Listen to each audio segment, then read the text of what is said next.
Assalamualaikum warahmatullahi wabarakatuh. Selamat datang di channel Mas IG. Silakan klik tombol subscribe bagi yang belum dan sebarkan video ini ke teman-teman kalian agar belajar matematika kalian lebih mudah. Terima kasih. Selamat menonton.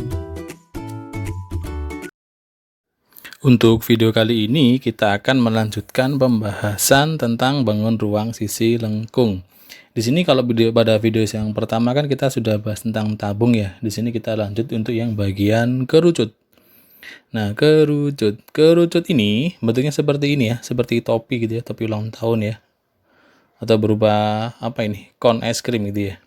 Nah, kerucut ini memiliki 3 unsur, yaitu ada jari-jari, ada tinggi, dan ada yang bagian miring ini. Disebutnya sebagai garis pelukis atau kita singkat sebagai S gitu ya. Jadi S itu adalah garis pelukis. Di sini kalau kita perhatikan bagian S, R, dan T-nya itu kan membentuk suatu segitiga siku-siku ya. Nah, dia ini ketiga bagian ini membentuk suatu segitiga siku-siku.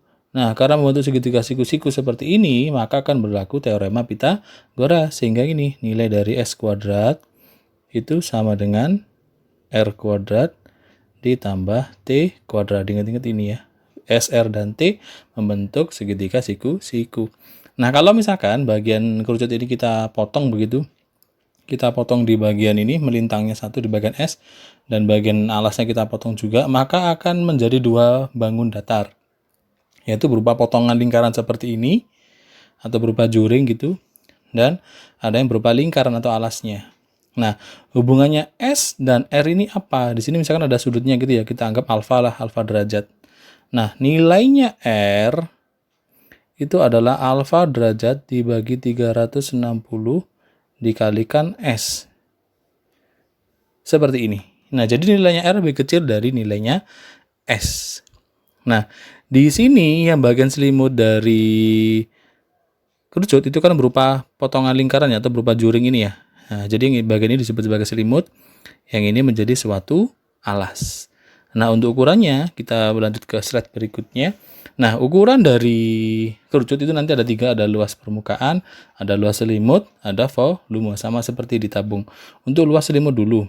Luas selimut dia itu berupa pi dikalikan R dikalikan S seperti ini. Jadi luas selimutnya tabung itu adalah luas selimutnya kerucut itu adalah PRS, dengan S tadi adalah garis pelukis. Kemudian luas permukaannya karena hanya 2 bagian saja, alas dan selimut, berarti adalah PR kuadrat atau luas alasnya ditambah luas selimut, yaitu PRS. Ini boleh kalian singkat ya, sama-sama ada PR-nya, jadi boleh gini.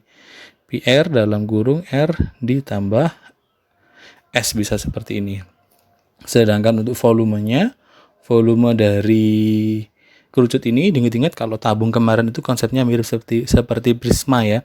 Sedangkan kalau kerucut konsepnya mirip seperti limas. Limas itu kan sepertiga luas alas kali tinggi. Ini pun juga sama. Jadi volume dari kerucut adalah sepertiga dikalikan luas alas. Luas alasnya berbentuk lingkaran, berarti PR kuadrat dikalikan tinggi. Nah, jadi gini, sepertiga PR kuadrat T.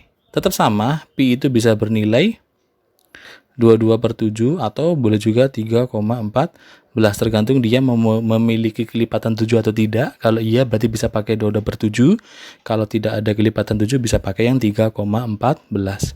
Kita coba dengan contoh deh. Di sini ada pertanyaan untuk menentukan luas permukaan kerucut. Diketahui tingginya 8 cm, kemudian diameter alasnya adalah 12 cm. Diingat-ingat diameter itu kan 2 kali jari-jari ya. Kalau diameter sama dengan 12, maka nanti nilai jari-jarinya adalah 6. Nah, di sini R dan T-nya sudah ada. Sedangkan untuk menentukan luas permukaan, diingat-ingat di kerucut ada 3 bagian, R, S, dan T. Di sini yang belum ada adalah bagian S-nya. Diingat-ingat, S kuadrat nilainya adalah R kuadrat ditambah T kuadrat. Jadinya S kuadrat sama dengan 6 kuadrat ditambah 8 kuadrat. Jadinya S kuadrat sama dengan 36 ditambah 64. Itu jadi 100 ya. S kuadrat sama dengan 100, sehingga nilai S-nya adalah 10. Nah, sudah ketemu nilai S-nya, R dan T-nya juga sudah ada. Nah, baru kita bisa menentukan nilai dari luas permukaannya. Luas permukaan tadi bisa pakai pi r kuadrat ditambah pi rs, atau boleh kita singkat pi r dalam kurung r ditambah s. Kita pakai yang kedua aja deh. Nah, karena di sini kalau kita perhatikan nilai r-nya itu kan 6 ya. Kemudian R tambah S berarti 6 tambah 8 ya. R 6 tambah 10, 16. Di sini tidak ada yang kelipatan 7 kan. Nah, maka nilai pi-nya kita pakai yang 3,14. R-nya kita masukkan 6. Di sini jadi 6 ditambah 10. Menjadi 3,14 dikali 6 dikali 16. Tinggal kita kalikan ini. Ini kalau kita hitung nanti ketemunya adalah 301,44. Satuannya berarti cm per segi. Caranya seperti itu. Jadi tentukan dulu RS dan T-nya, baru kalian bisa menentukan apakah itu volume atau luas permukaan. Tapi kalau untuk yang luas permukaan saja itu nanti yang masuk hitungan adalah R dan S saja ya. Cuma nilai T ini membantu untuk menentukan nilai S-nya. Nah, kemudian untuk pertanyaan tentang volume. Di sini ada pertanyaan, tentukan volume kerucut jika diketahui luas selimutnya adalah seperti ini dan jari-jari alasnya adalah 7 cm. Diingat-ingat untuk menentukan volume itu kan cuma butuh R dan T ya. Cuma di sini ada R-nya saja. Menentukan T-nya bisa pakai perantara luas selimut.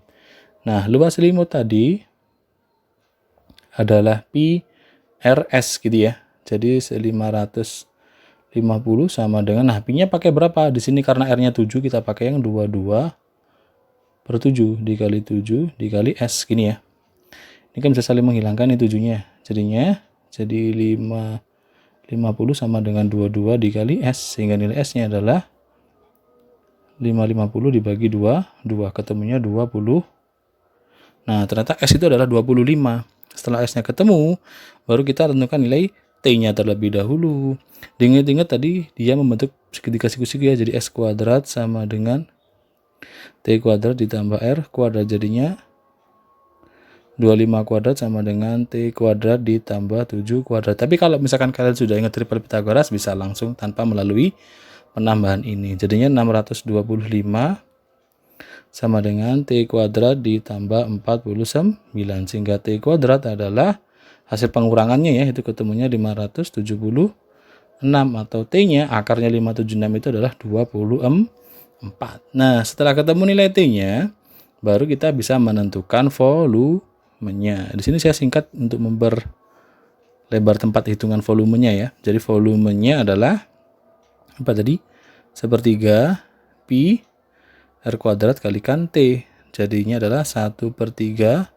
Pi-nya sama, kita pakai 22/7. R kuadrat berarti 7 kali 7 dengan T-nya adalah 24. Seperti itu.